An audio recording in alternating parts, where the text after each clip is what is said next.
lance, alors peu importe où il est son hangout, je le lance. Donc voilà, nous, on y est. On a quitté Évrail pour se retrouver cette fois-ci à Cours-Saint-Étienne avec Pichi Banda. Bonjour, Pi. Bonjour. Bonjour Pi. Bonjour. Alors, je vais peut-être laisser à Nathalie nous expliquer un peu le pourquoi du comment de la présence ici, puisque c'est elle qui est à l'initiative de cette visite et qui te connaît le mieux. Donc, à Nathalie, est-ce que tu peux peut-être nous expliquer comme ça rapidement? Ça va, c'est bon, on est stable. Vas-y, on t'écoute. Voilà, Pichi Banda, d'abord je voulais vraiment te dire merci d'avoir accepté de faire cette route avec nous. Donc c'est une route d'entrepreneurs de valeur. Et la valeur, je trouve que parmi les personnes qui en apportent, tu en apportes énormément. Non seulement tu arrives à concilier le fait que tu sois migrant physique pour partager la migration intellectuelle. Donc on a un peu parlé de ces valeurs-là de migration de personnes. Et toi, tu arrives à toucher vraiment des sujets très très sensibles, mais avec une douceur et une intelligence, enfin une gestion hors du commun, que tout le monde te reconnaît, aussi bien les blancs que les noirs. Parce que si je parle ici de couleurs, tu as notamment dans tes notions le fou noir au pays des blancs que tu t'appelles, et tu n'as pas peur d'utiliser tous ces mots-là. Et voilà, donc c'est vraiment un honneur d'être avec nous et de nous parler de ces sujets-là en tant qu'entrepreneur. Et là, je laisse mes collègues le dialogue vers où nous irons. Moi, je vais peut-être encore en prendre la parole une fois. Puis simplement, si tu sais nous repréciser un peu ton parcours, parce que nous, ici, on te connaît, puisque Nathalie nous a introduit et nous a partagé ton blog, ton site internet. Mais ceux qui pourraient nous regarder, eux ne te connaissent pas nécessairement. Donc, est-ce que tu peux nous rappeler ton parcours et ce que tu fais exactement? Moi, je suis originaire du Congo, Zaïre, RD Congo. En 1995, je suis arrivé en Belgique comme candidat réfugié politique. Parce que j'ai travaillé dans une grande entreprise là-bas au Congo, la GECAMINE. Et dans les années 91-92, il y a eu des événements tristes. On a fait une épuration ethnique contre les gens de mon ethnie. Et alors les gens étaient obligés de partir. Mais moi, là-dedans, en tant que quelqu'un qui savait manier la plume, je ne pouvais pas fuir comme tout le monde. Il fallait que je témoigne. Et pour mieux témoigner, il fallait se mettre à l'abri. Parce que si vous témoignez de là-bas, vous devenez un témoin gênant et on peut vous faire disparaître. Voilà comment je suis arrivé en Belgique. Mais lorsqu'on arrive ici, c'est pas facile pour nous, c'est comme tout le monde. Il faut passer par la procédure de demandeur d'asile. Et quand on passe par cette procédure-là, il y en a qui sont acceptés, il y en a qu'on n'accepte pas. Moi, j'ai eu la chance, dans mon malheur, d'être parmi les gens qui avaient un dossier en béton. J'ai obtenu les statuts de réfugié politique. Et j'ai demandé d'habiter donc par ici. Je suis venu habiter ici à Cours-Saint-Étienne. Pourquoi le choix de Cours-Saint-Étienne? Parce que nous ne sommes pas loin de Louvain-la-Neuve. Et je sais bien qu'en Europe, quand on arrive, si on veut se faire une petite place, il faut aussi passer par la formation. Et j'ai étudié encore à Louvain-la-Neuve. C'est pour ça que j'habite ce village. Cette maison qui est derrière là, j'y suis depuis bientôt 15 ans. Voilà. Très bien. Alors Pichi Banda, nous sommes vraiment un petit groupe d'entrepreneurs qui avons une réflexion autour des qualités ou des choses qui semblent vraiment indispensables, qu'on peut parfois nommer super humains, tu vois, pour réussir une entreprise. Parce qu'en fait, même si tu es un artiste, mais c'est clair qu'il y a aussi une notion de gestion qui est indispensable pour mener à bien ton projet et pour réussir ce que tu as déjà réussi jusqu'à aujourd'hui. Donc évidemment, ce qui nous interpelle, et je pense ce qui va intéresser aussi les gens qui vont nous écouter aujourd'hui, c'est que tu puisses aussi partager un petit peu là-dessus par rapport à ce que tu as trouvé, toi qui a été la chose la plus étonnante ou la plus spectaculaire que tu as dû gérer pour toi-même lorsque tu as décidé de faire ce pas de géant. Et comment éventuellement tu l'as résolu, parce que c'est pas toujours évident, on n'est peut-être même pas sûr que tout est résolu, donc voilà. Moi, je pense que pour être un bon entrepreneur, il faut avoir un petit grain de folie quelque part.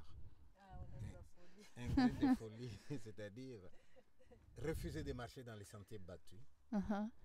dire on peut tracer des pistes nouvelles Et vous allez avoir des difficultés, mais croire que vous pouvez y arriver. Donc un grain de folie, ça vous donne des idées. Ensuite, une confiance en soi-même. Et puis alors, assez d'intelligence pour analyser la situation. Voir quelles sont les difficultés qui peuvent se poser, qui vont s'imposer. Et puis comment est-ce qu'on va les contourner. Je pense que quand on a ces qualités-là, on s'y met. Mais je pense aussi qu'il faut savoir partager des idées avec des gens qui sont aussi fous que nous. Le partage. Des gens Ouais. qui sont capables de vous encourager, pas ceux qui vont vous freiner. Et alors à ce moment-là, savoir faire aussi des évaluations successives. Parce que quand on entreprend, il n'est pas dit qu'on va forcément réussir. Mais on réussit quand même de toutes les façons. Parce que même de l'échec, on peut tirer des leçons. Et quand Mhm. on a tiré des leçons, on fait mieux qu'avant et on avance. Donc finalement, les échecs sont aussi des pierres qui bâtissent le succès, Ah oui, suivant comment on les regarde en fait, comment si on je les comprends regarde. bien. Si vous les regardez de manière avec pessimisme, vous dites bon, bah, ça n'a pas marché, j'arrête. Non, non, non, non, c'est de voir où est-ce que ça n'a pas marché. Je donne un exemple. Moi, je suis dans les livres, entre autres, hein, je suis dans les livres, je publie. Je suis publié par des éditeurs. Mais il est arrivé un moment où je me suis posé quand même la question pourquoi est-ce que je ne pourrais pas vivre de mes livres? Pourquoi est-ce que Mhm. je dois toujours enrichir les éditeurs et leurs collaborateurs, comment on les appelle, les diffuseurs, tu vois? Mhm.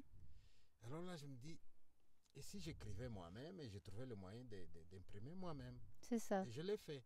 Mais maintenant, quand je mets les livres après mes spectacles pour que les gens achètent, j'observe. Je vois qu'il y a un titre qui part et un autre qui part un peu moins. Je cherche à comprendre pourquoi.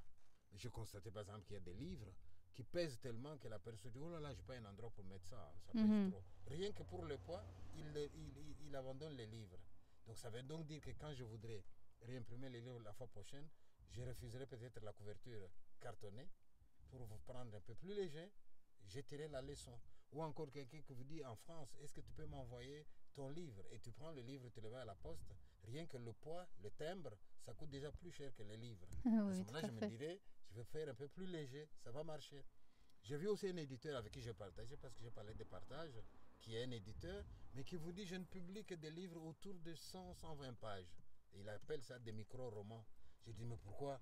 Il m'a donné une réponse valable. Il m'a dit, je voudrais un livre qui, lorsque quelqu'un arrive à l'aéroport, il le prend.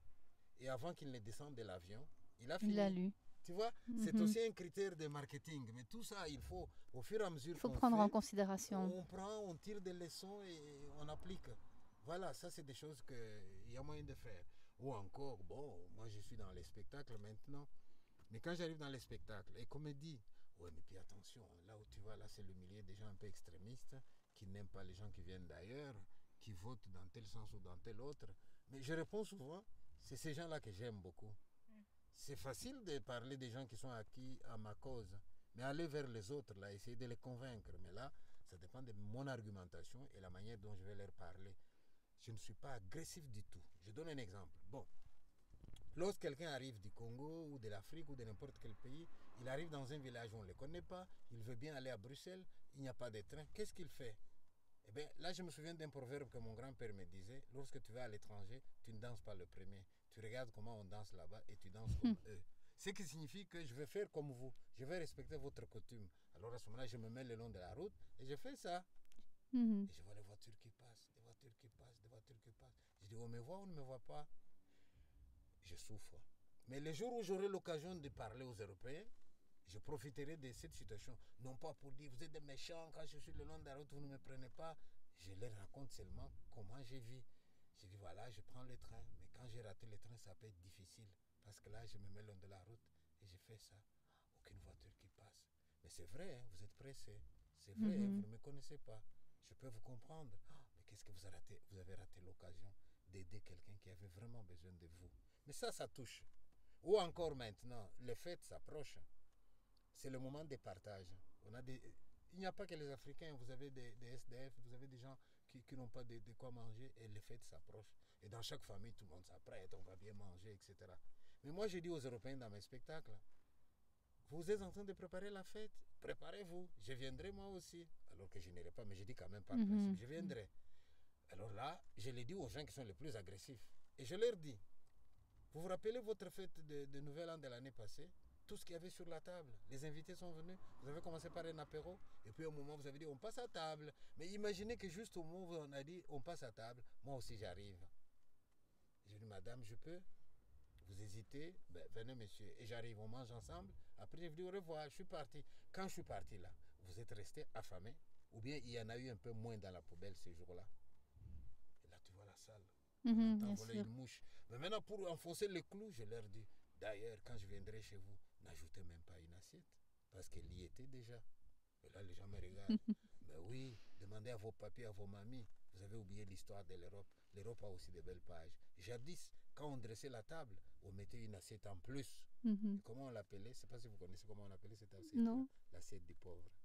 C'est magnifique. Mais maintenant, les jeunes que vous êtes, vous avez oublié, mais demandez aux vieux, ils vous diront oui, oui, il y avait une assiette qu'on appelait l'assiette du pauvre. Donc quand je viens, je ne vous demande même pas d'ajouter une assiette. La mienne était déjà là. Au cas où elle n'est pas là, posez-vous la question, qu'est-ce que vous en avez fait de cette assiette du pauvre qui a fait la fierté des Européens dans votre culture aussi? Et là, ça les touche. Demandent, oh là là, nous avons évolué, d'accord, mais est-ce que toute évolution est progrès? Voilà. C'est une très bonne question parce que toute évolution est progrès. De toute façon, on est dans un mouvement qui nous pousse de toute façon vers des technologies, vers une façon de communiquer qui change. Même si nous restons des êtres humains, nous avons quand même à être confrontés, en tout cas au niveau de l'entreprise certainement, à s'adapter à tous ces nouveaux médias qui sont quand même assez spectaculaires autour de nous. Alors d'un côté, ça m'amène à te demander comment toi, tu te positionnes vis-à-vis de la technologie au sens large. Ça veut dire tu fais des livres, tu fais des spectacles, tu es certainement confronté à ces aspects technologiques d'une façon ou d'une autre. Comment est-ce que toi, tu as résolu ces défis? J'ai résolu ce défi en restant fou. C'est-à-dire en faisant ce que je crois être mieux. En refusant de suivre à l'aveuglette tous ces gens-là. Je donne un exemple. Ce matin, je suis allé à la banque. J'avais un peu d'argent à mettre sur mon compte. Et j'arrive là, on me dit, tu vois la machine là? Je dis non, c'est pas pour retirer, c'est pour mettre de l'argent. Oui, oui, il y a la machine. Je dis non, non, non. Je ne sais pas comment on fait. Et la brave dame, elle s'est levée. Elle est venue vers moi. Je vais vous montrer pour que la prochaine fois vous fassiez vous-même. Voilà comment on fait, voilà comment. Elle me montre toute la technologie alors que je savais. Et quand elle a fini, j'ai dit, madame, tu sais, je sais le faire. Mais pourquoi tu m'as déplacé? Parce que je voudrais parler. Je voudrais parler à quelqu'un. C'est quoi cette technologie qui nous fait avancer au point que partout où vous passez, il n'y a plus que les machines. Même dans les magasins, la caissière là, qui vous sourit quand vous arrivez, à qui on peut dire bonjour, on peut blaguer, et puis on sort. C'est ça la vie. Nous ne devons pas nous laisser dominer par la technologie. Elle a du bien. Regardez ce que nous faisons maintenant, on va nous entendre partout. C'est bien. Elle diminue les distances entre les gens, oui, mais il y a quand même d'autres choses qui méritent quand même qu'on fasse de la résistance. Alors, arriver dans un supermarché, refuser de scanner moi-même, prendre tout ça, arriver à la caisse, bonjour. Et ça, j'ai raconté en France, il y a quelqu'un qui est venu avec des larmes aux yeux, il m'a dit, monsieur, eh bien, c'est de mon histoire que tu as parlé. J'ai dit, pourquoi? Il m'a dit, je suis veuf, monsieur. Et la seule personne qui illumine encore ma journée, comme j'habite dans un village, c'est la caissière. Et c'est vrai que vous avez des gens qui vivent tout seuls dans leur maison. Mais le seul moment où ils sortent, c'est soit le facteur, soit les caissiers. Mais si maintenant tout le monde là, on va dire bah, c'est la technologie, non, là ça me dérange quand même un peu. Donc je fais de la résistance là où j'estime, mais quand il faut aller vite, quand il faut une certaine efficacité, pourquoi pas, la technologie, oui, mais il y a quand même des choses où je pense qu'il faut quand même faire attention. Tenez-vous bien. Vous savez que moi quand j'arrive ici, j'observe par exemple la famille et même la hiérarchisation des forces vitales. Je viens d'une société où la personne humaine monte des valeurs avec l'âge. Dans mon pays, on ne décline pas parce qu'on est devenu âgé. On ne décline pas parce on est allé à la retraite. Mais vous voyez, et j'arrive ici, je vois que tiens, on a une tendance à décliner. Et je vous assure, si on y prend garde, hein, on va nous faire des maisons de repos dans des... On va les... Comment est-ce qu'on appelle? Quand on parle de transplanter les entreprises ailleurs, comment on appelle? Les délocaliser. Délocaliser. On va délocaliser les maisons de repos et on va les amener dans les pays où les gens ne touchent pas cher, hein, ils sont moins payés pour qu'ils s'occupent de nos vieux. Mais dis, tu vois, moi, ma mamie, dans un autre pays... C'est pas pensable. Mais c'est vrai que parfois la technologie nous met en face de positions extrêmes en fait, hein, qui d'un côté c'est de la supra-efficacité et de l'autre côté on perd le sens de l'humain et on ne s'en rend même pas compte à un certain niveau. Alors restons au juste milieu. Et qui peut pousser les gens à rester au milieu? Eh bien, c'est des fous. Entrepreneurs, Peut-être pas. des choses intéressantes. Hein, mais, vous savez, maintenant on vous dit on pleure, il n'y a pas de boulot, la situation va mal, etc. Mais j'ai vu parfois quand je prends, parce que je fais le tour du monde, j'arrive dans un avion et je vois un jeune belge ou français. Je dis où est-ce que tu vas? Je vais en Nouvelle-Calédonie. Oh, si loin, qu'est-ce que tu vas faire? Je lui dis bah, je ne vois plus rien dans la vieille Europe, je vais ailleurs. Mais à partir du moment où il va avec l'esprit d'aller entreprendre, de partager avec les gens de là-bas, etc., je trouve ça génial. À force de rester là comme ça, à ne rien faire. Moi, j'ai toujours dit ceci que là où il y a un problème, il y a aussi une solution. Tout le problème, c'est comment trouver cette solution-là. Ouais. Alors, tu ne la trouves pas seule. Mets-toi avec les gens, discutez Voilà. ensemble, on la trouvera. Exactement, parce qu'il y a la question de se gérer soi-même, comme tu disais, d'arriver à justement tirer les leçons de ce qu'on vit et pouvoir réinventer quelque part des solutions qui soient vraiment adaptées pour qu'on puisse progresser. Mais il y a aussi le fait que parfois, quand on n'a pas la solution, c'est aussi une solution d'aller vers les autres d'une façon ou d'une autre. Alors toi, tu es quelqu'un quand même avec une envergure humaine très forte, mais est-ce que tu as tendance, toi, à utiliser, par exemple, toute cette technologie, tu vois, dans laquelle on est aujourd'hui, qui est la technologie des réseaux sociaux, qui permet de connecter le monde entier d'une autre façon. Est-ce que toi, tu as usage de ça et qu'est-ce que tu en fais exactement? Qu'est-ce que ça peut t'apporter? Ce que moi, ça peut m'apporter, c'est le fait que vous ayant vu comme ça, eh bien, je me dis, tiens, voilà, des personnes avec qui je peux collaborer. Parce que je suis dans l'audiovisuel aussi. Je fais des DVD, etc. Mais quand je fais mes DVD, pour vous montrer comment on peut être entrepreneur aussi en répondant à la même question, bon, vous allez voir les médias classiques qui vont vous dire, ouais, présentez-nous d'abord le projet, on va les sélectionner, on va voir si tout ça va bien, et puis on va chercher les financements. Je t'assure que si je suis cette voie-là, ça ne marche pas. Jamais rien. Alors, en quoi est-ce que je suis fou? Je suis fou parce que je vais me dire, eh bien, je vais essayer moi-même avec les moyens de bord. Et j'essaye à mes risques et périls, quitte à m'imposer après. C'est ainsi, par exemple, que mon spectacle Info Noir au Pays des Blancs a été capté par RTBF. C'est les producteurs. Mais quand j'ai fait l'autre qui s'appelle Je ne suis pas sorcier, je me suis dit, tiens, je vais y aller seul. Mais qu'une fois que je suis allé seul, je suis allé le présenter à RTBF. Est-ce que vous pourriez acheter les droits de diffusion? On va d'abord voir si c'est fait dans les normes et conditions. Eh bien, ils l'ont accepté, ils l'ont acheté. Magnifique. Mais si j'avais dit, s'il vous plaît, etc., non, il n'aurait pas marché du tout. Maintenant, RTBF a lancé, je pense, un appel à projet des séries. Hein. Mais ils sont tellement nombreux, les gens qui vont faire la concurrence là-dedans, que ça ne sert à rien. Ils seront plus de 300, alors qu'on va accepter 5 ou 6 projets. C'est une perte de temps. Là, tu viens de toucher un point qui me tient souvent à cœur. Ouais.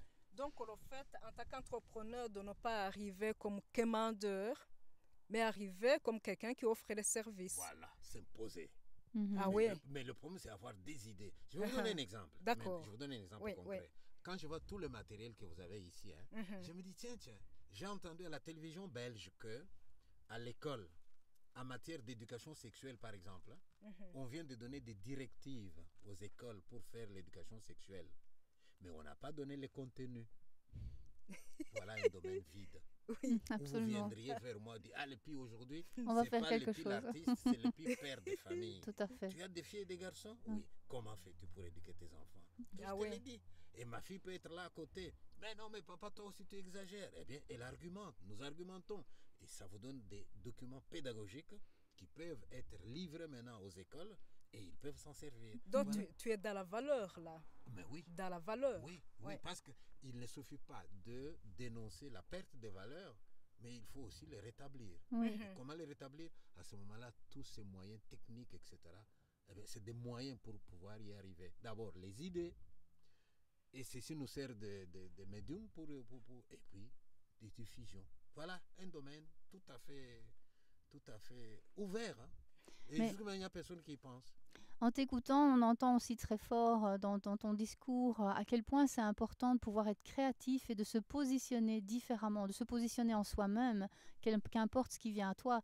Et est-ce que toi, Comment est-ce que tu as développé ça, d'avoir cet esprit créatif, de pouvoir toujours essayer de voir qu'est-ce qui est hors du cadre, qu'est-ce qui pourrait être une pièce neuve dans le spectacle que tu vois à ce moment-là? Mais c'est le fait peut-être d'avoir vécu des choses très difficiles dans mon enfance, dans ma vie, etc.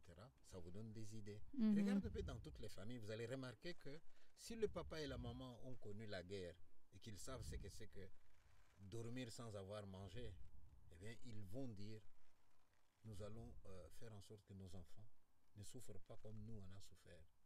Mais la génération des enfants ne souffrant pas. Et ils se disent, la vie est belle. Oui, bien sûr, bien Tu vois? sûr. Et nous sommes tout le temps en colère avec nos enfants. Quand tu leur dis, moi ça m'amuse de voir les enfants qui mangent à table. Tu vois l'enfant qui souffre en mangeant. Tu dis, c'est quoi ça? Il y a de la graisse ici. Il y a ceci. Ça, j'aime pas.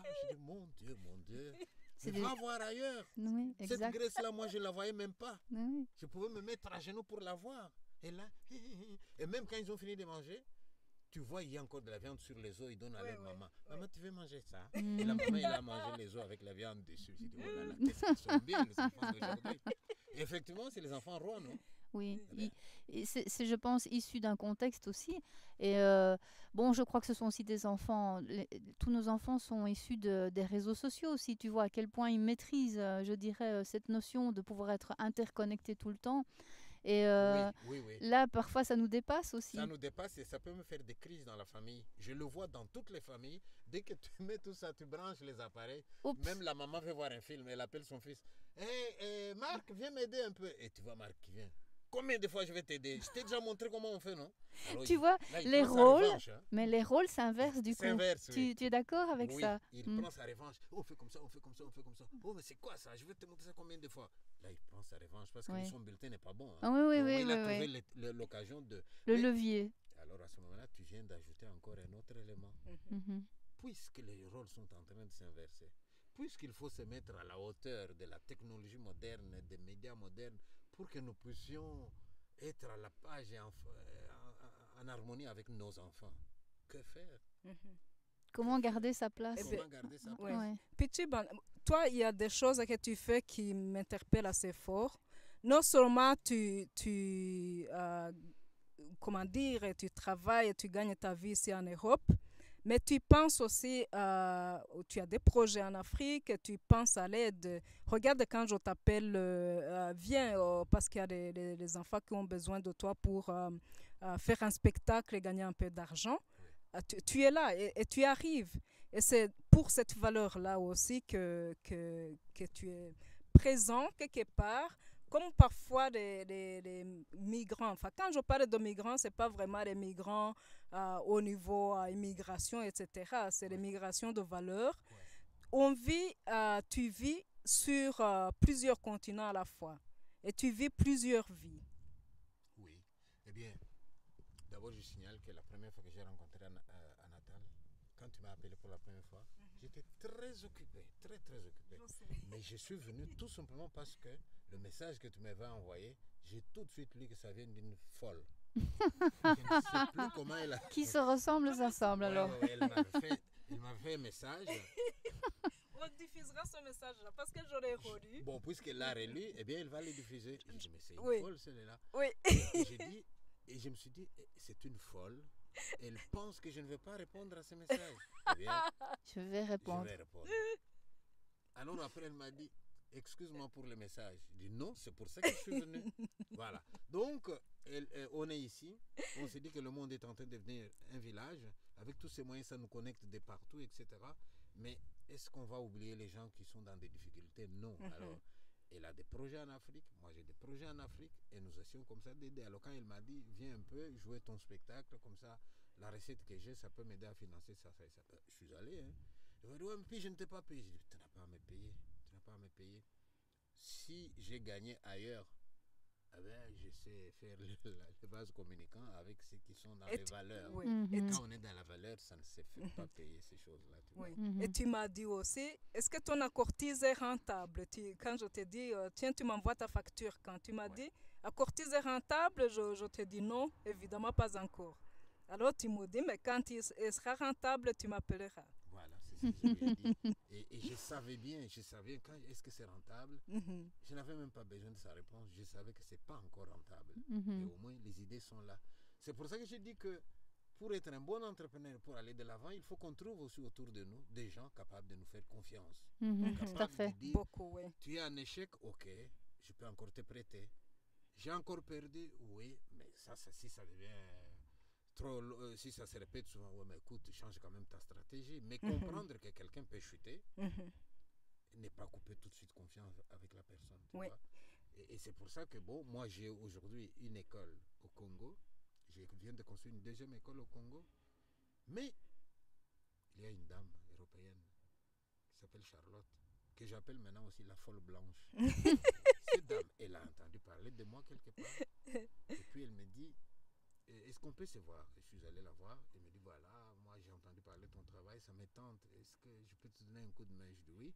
Et je lui ai montré ce plan-là que j'avais dit, mais je suis partant. Et à deux, on a construit un bâtiment dans 2 mois et l'école a commencé. Et quand il a vu les documents, le bâtiment, il m'a dit, oh, mais moi je ne veux pas m'arrêter en si bon chemin. Je continue. De continue. Génial. Mais c'est une folle aussi. Folle pourquoi? Parce que, je vous avoue, moi je ne suis pas dans... Tu vois, chaque jour nous recevons des bordereaux de virement. Payez-nous 30 € pour avoir une récession fiscale, etc. Je n'ai pas le temps de faire ça. C'est une perte. Que ceux qui veulent le faire le fassent. Ça demande carrément une personne pour répondre à tous ces courriers-là. Or, ce temps-là, moi, il m'est précieux. Donc finalement, tu fais aussi une excellente gestion de ton temps. Tu évalues aussi où tu vas aller mettre ton temps. Il y a une expression qui dit le temps, c'est de la vie. Hein? C'est pas de l'argent, c'est de la vie. Oui, tu peux perdre toute une journée à répondre aux gens, à aller à la poste, etc. Non. Exemple, je vous donne un exemple. Je fais un livre, moi. Et j'arrive à la librairie.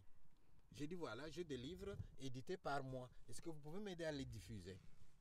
On dit, oui, apportez-nous d'abord 3 exemplaires. J'ai dit, non. On dit, mais monsieur, c'est toi qui viens à la demande et tu as des conditions. J'ai dit, oui. Mais pourquoi tu dis non? J'ai dit, madame, je prends ma voiture, je fais 20 km pour vous déposer 3 exemplaires. Je ferai encore, et puis je vais rentrer chez moi. Et en sortant du garage souterrain, là, je vais peut-être cogner à une colonne. Et il va falloir remettre la peinture à 500. Mais moi, je serais venu déposer 3 livres qui me rapporteront 6 € à la fin de bénéfice. Ça ne va pas. Ou vous m'acceptez 500 livres, ou je ne viens pas. Mais voilà, il faut savoir évaluer le temps aussi. On n'a pas du temps à perdre. Hein. Il faut savoir rentabiliser son temps. Et s'affirmer aussi. Oui, s'affirmer aussi. Il faut savoir rentabiliser son temps. Je ne sais pas, moi, comment les gens réagissent, mais c'est vrai que tu peux te dire, mais 1 heure de mon travail, 1 heure, si je le consacre à ceci, qu'est-ce que ça peut générer? Et si ça peut générer plus, ben... Eh bien, puis, parce que en fait, on a encore un trajet jusqu'à Paris. Hein. Donc, tu parles d'autant, on te coupera, mais comment dire, c'est pas couper ton langage, c'est pas couper tes valeurs, c'est simplement pour pouvoir partir. Mais là, je voudrais par contre parler d'une chose qui est fort importante, qui est l'ouverture. Parce que cette ouverture, le message que je t'ai envoyé, en fait, c'était par rapport à ton site, où tu places les pièces de ta maison. Donc, d'abord, tu mets ta rue, la vraie, hein? La vraie adresse, le numéro de téléphone et tout, tu mets tout. Et puis, dans chaque pièce, tu places un membre de ta famille. Et donc, j'étais partie sur cette entrée-là en disant, tiens, je suis dans le hall. Je vais arriver, si je vais dans la cuisine, je sais telle personne je vais rencontrer, etc. Et c'est ce jeu-là que tu m'avais invité quelque part à faire et que tu invites aux gens, quasi au monde entier, venez chez moi.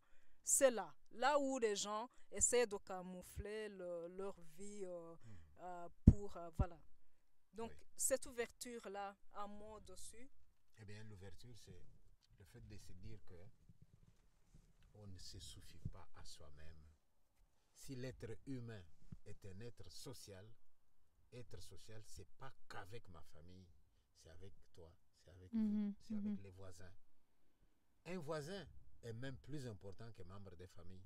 Parce que le jour où ça brûle là, c'est le voisin qui viendra le premier, avant que mon frère qui est à Bruxelles ne le sache. Le jour où ma femme veut préparer à manger, elle regarde, tiens, j'ai pas de sel. C'est pas à Bruxelles chez mon frère qu'il ira demander. Elle va sonner chez le voisin, donne-moi un peu de sel là. Tu vois? Donc moi j'estime que tous ces gens, il faut laisser des portes ouvertes. beaucoup de gens souffrent seuls dans leur maison parce qu'ils ferment les portes. Et une manière d'ouvrir les portes des autres, c'est d'ouvrir d'abord ses propres portes à soi. Vous ouvrez, le voisin il entre et toi tu vas chez le voisin. C'est comme ça qu'on vit. Je ne sais pas, chacun d'entre nous, il nous est déjà arrivé parfois d'avoir des moments difficiles. On est en difficulté, on est malade, on est peut-être sous son lit d'hôpital par exemple, et on revoit un peu le film de sa vie. Mais quand on revoit le film de sa vie, il y a des jours qui sont lumineux, il y a des jours qui sont sombres. Mais les jours lumineux, c'est lesquels? C'est les jours où nous avons ouvert notre maison à quelqu'un. C'est les jours où nous avons invité quelqu'un à notre table. C'est ça l'ouverture. Depuis que je suis en Europe, qu'est-ce que je constate? Je constate que les familles qui nous invitent le plus à manger, c'est les familles nombreuses. Je dis, mais comment ils font? Ils sont déjà 5 enfants, monsieur et madame, ils sont 7. Et vous dites, puis venez manger chez moi. Mais nous sommes 8, oui, venez, on va tirer la table. Et on tire la table, 15 personnes trouvent de quoi manger. Mais vous trouverez quelqu'un tout seul. Venez, on vient manger notre pain. Oui, mais attends, ton pain, mange-le à 2, ça va faire de l'émulation. Ça sera encore beaucoup mieux. Voilà, c'est ça l'ouverture. En tout cas, je trouve que c'est un très bon mot pour terminer cet entretien parce qu'on est juste à la veille des fêtes de Noël qui sont quand même un symbole de partage dans notre société.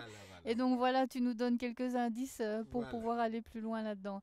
Merci beaucoup. Le spectacle que tu es en train de... Si on peut parler de spectacle, quelque chose au cinéma, tu peux nous dire un mot dessus? Je viens de faire un film qui s'appelle maintenant La valise de Mobutu. Oui. Très rapidement. J'ai fait un peu comme dans les curés de Cucugnan. Je suppose que je suis mort. Et j'arrive, je vois Mobutu. Je dis, hey, t'es pas encore arrivé. Parce que nous, en Afrique, on pense qu'entre la mort et le repos éternel, il y a encore du chemin. Si tu as bien vécu, si tu as partagé, le chemin est tout droit, tu vas vite. Mais si tu as été malfaiteur, qui n'a fait que s'ouvrir les gens, tu vas errer. Il y a l'errance. Alors je vois Mobutu, mais qu'est-ce que tu fais là? Ça fait longtemps que tu es mort. Mobutu qui dit, mais comment tu veux que j'arrive avec une valise qui pèse aussi lourd? Je dis, mais pourquoi tu as pris une valise qui pèse aussi lourd? Et lui, il m'a dit, non, c'est pas moi. Chacun d'entre nous, quand il vient de ses côtés, il trouve une valise qui l'attend. Il faut passer la porte. S'il est trop lourd, tu ne passes pas. C'est comme dans l'avion. Je dis, ah bon? Mais qu'est-ce qu'il y a dans la valise? Et il me dit, dans la valise, il y a les actes d'accusation par rapport à tout le mal que nous avons fait quand nous étions sur Terre. J'ai dit, ah, le mal, tu en as fait. Hein? Et là, Mobutu me dit, mais non, mais tu connais les Congolais, hein? Les doigts accusateurs, toujours pointés sur les autres. Lui, il n'a jamais rien fait. Dans cette valise, il y a des choses pour lesquelles je reconnais ma responsabilité. Mais il y a aussi d'autres choses pour lesquelles on m'accuse pour rien.